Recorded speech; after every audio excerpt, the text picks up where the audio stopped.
At sa puntong ito, makakausap po natin sa linya ng telepono si Undersecretary Anthony Parungaw, tagapagsalita ng Department of Agrarian Reform. Magandang hapon po, Yusek Parungaw. Ay, magandang hapon din po sa inyo at sa lahat po ng ating mga magiliw na nanonood. Opo, at Yusek, yun nga po nangyari kaninang protesta sa may Kamara. Ano po, pinaprotesta po nila yung pagpapalawig sa CARP. Ano po yung sagot at alternatibo pong nakikita nyo dito sa suhestyon o pinoprotesta pong ito? Kasalukuyan pong ginaganap yung pandinig po kanina ng lupon ng reformang pansakahan sa Kamara habang nagaganap nga po yung protesta kaninang umaga dito po sa mababang kapulungan. Doon po sa pagdinig kanina, nakadalo po ang inyong lingkod at doon po natin ipinahayag ang posisyon ng kagawaran na ayon po sa aming pong pag-aaral at base po sa katayuan ng Estado ng pagpapatupad ng programa ng reformang pansakahan sa ating bansa, ang tinutulak po ng DAR ay ang pagbigay po ng karagdagang panahon para po sa kagawaran na mag-issue ng mga notice of coverage kahit lagpas pa po ng June 30, 2014 sa mga nalalabing mga lupaing agrikultural na pribado nang sa ganun po ay maipatupad po namin ang mandato sa saligang batas na i-cover po lahat po ng mga agrikultural na lupain sa ating bansa. Hindi po kami sang-ayon sa minumungkahi kaninang umaga na magkaroon po ng extension ng programa dahil sa tingin po namin hindi po ito kailangan. Mismo po ang batas sa pamamagitan po ng Section 30 ng Carper Law ang nagsasabi na kung meron pong hindi pa nakukumpleto o nakabingbing kaso o di kaya ay mga gawaing pagsasailalim ng lupain sa programa, ay pwede po itong ituloy kahit lumagpas pa po ng 30 ng Hunyo ng kasalukuyang taon sa kondisyong dapat po kaming merong ma-issue na mga notice of coverage. Kung kaya't ito po ang aming po minumungkahi dahil nakikita na po namin na hindi po lahat ng nalalabing mga pribadong lupain ay maiko-cover po namin, mai-issuehan ng NOC. Kung kaya tumihingi po kami ng karagdagang panahon para po dito. Alinsunod na rin at tumutugma doon po sa panawagan ng siyam na obispo na humihingi rin po ng karagdagang panahon para po dito. Hindi po kami pumapalo sa mga panukalang mag-extend dahil ito po ay nangangahulugan na payag po kami sa konseptong mag-e-expire ang programa. Para po sa amin, ang programa po ng reformang pansakahan na nakasaad po sa saligang batas ay wala pong hangganan. Ito po'y tuloy-tuloy at ang sabi nga po doon sa ating saligang batas, lahat ng lupaing agrikultural ay dapat pong ma-cover. So yun po yung amin. No? Ayaw din po namin mangyari ang sitwasyon na habang wala pang batas na ipapasa, na sabihin na po natin gusto pa nilang i-extend, magkaroon ng extension ang programa, hindi po makakagalaw ang kagawaran doon sa panahon na tinatalakay yung batas. Katulad nung nangyari po noong mga 5-6 na taong nakaraan, nung tinatalakay at pinapasa yung Carper.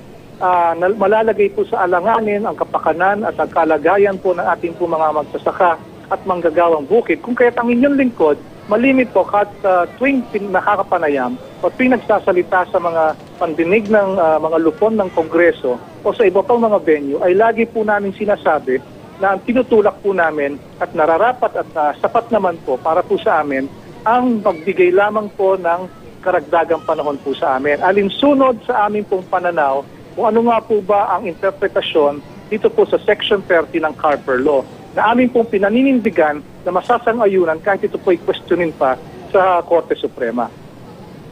Apo. Pero particular po sa DAR, ano po, dito sa may panukalang batas na bagoy ng ilang probisyon sa Ligang Batas, lalo na po dito sa pagbabawas ng limitasyon sa foreign ownership ng mga lupain. Ano po ang particular na stand ng DAR po dito? Meron po kaming hinahanda sa kasalukuyan sa kasalukuyan na position paper tungkol po dyan sa panukalang batas na inahain po ng ilang mga kongresistang kasapi po na Makabayan Bloc. No? Ang aming pong pangunahing layunin dito, ang mga panukala ng sinumang kongresista ay dapat po ay hindi po bumabangga sa mga nakasaad po sa ating saligang batas. At dito po sa aming position paper ay binabanggit po namin ang mga posibleng mga usaping mangyayari dahil po sa ilang mga probisyon na maaaring magkaroon ng question pagdating po sa kung ito po ba'y alinsunod sa saligang batas. Gayunpaman, alam po namin na hindi naman po perpekto ang kahit ano pong batas at ito po ay maaring pagandahin pa. Kung kaya't welcome po ang ganito po mga talakayan nang sa ganun po ay lalo po natin ayusin ang ating pong programa. Subalit, bagamat meron po mga suliranin sa ating pong programa o sa pagpapatupad nito, ay hindi po nangangahulugan na dapat pong maitigil ang trabaho po ng kagawaran. At yan nga po ang dahilan kung bakit po namin tinutulak sa ngayon dahil po sa matinding pangangailangan na kailangan pong magkaroon ng karagdagang panahon ng DAR para po makover po lahat ng mga lupain. Alinsunod na rin sa pangako ng ating Pangulo sa kanyang State of the Nation address noong nakaraang taon na bago po siya bumaba sa poder ay natapos na po ang pagko-cover ng lahat ng lupaing agrikultural ay kinakailangan nga po magkaroon ng ganitong pagsusog sa ating pong batas. Welcome po ang mga inisyatibo ng mga kongresista para pagandahin ang pagpapatakbo ng programa o alisin ang mga depekto di umano nito o di kaya ay tanggalin ang mga alinlangan o pagdududa sa legal na basihan sa tuluyang pagtatrabaho ng kagawaran. Subalit sa ngayon po, base po sa mga pangangailangan po at sa kapakanan ng ating po mga magagawang bukid at mga magsasaka, ay kailangan po natin talaga, unang-una sa lahat, ay ito pong pagdadagdag ng panahon para po sa kagawaran na mag-issue po ng NOC na siya pong magsisimula ng proceedings na kahit hindi po matapos by June 30, 2014 ay maaring ituloy pa kahit pagkatapos po nito.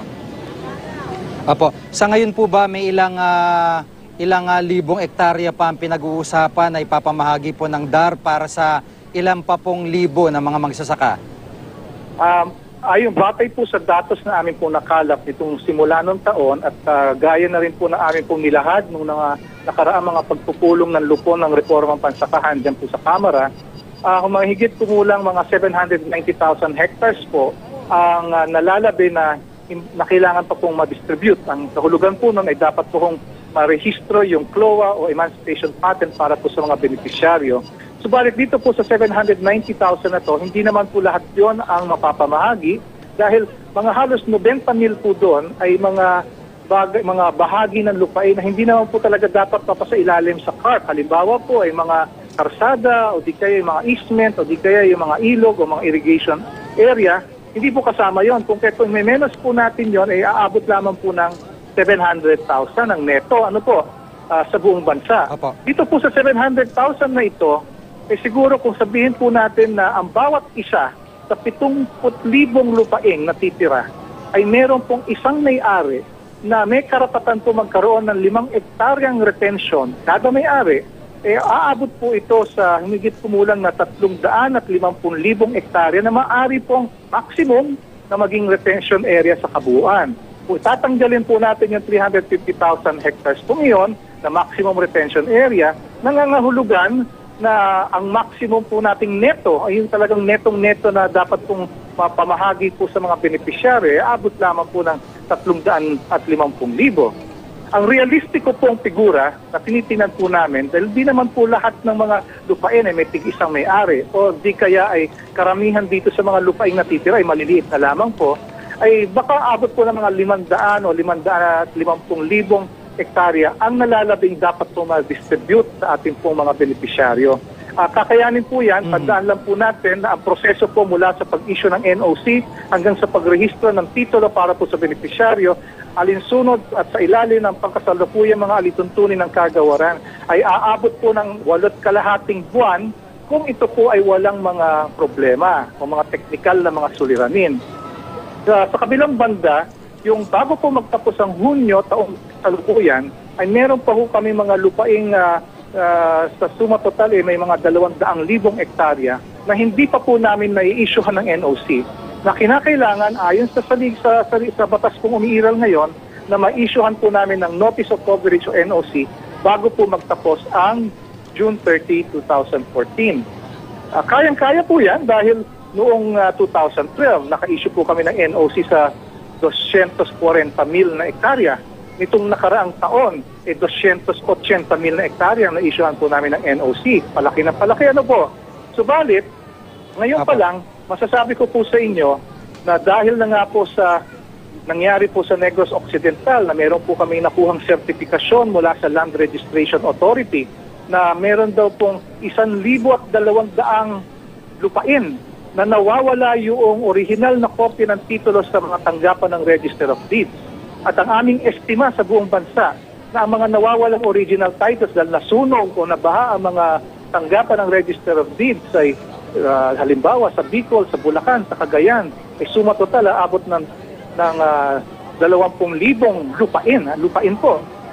Sigurado pong hindi po matatapos ang pag-issue ng NOC bago po June 30, 2014 dahil ang titulo po mismo ang pinakamatimbang na basehan at pinagkukunan ng impormasyon na dapat ilagay po doon sa Notice of Coverage. Kung wala po yung titulo, ay maghahagila pa po kami kung ng mga tax declaration, mga sertipikadong kopya ng mga deed of sale, maantala po yung proseso. Kung kaya nakikita na po namin ngayon pa lang, o kaya di sa ibang mga lugar, kinakailangan pa ng husgado na ipareconstitute yung mga titulo.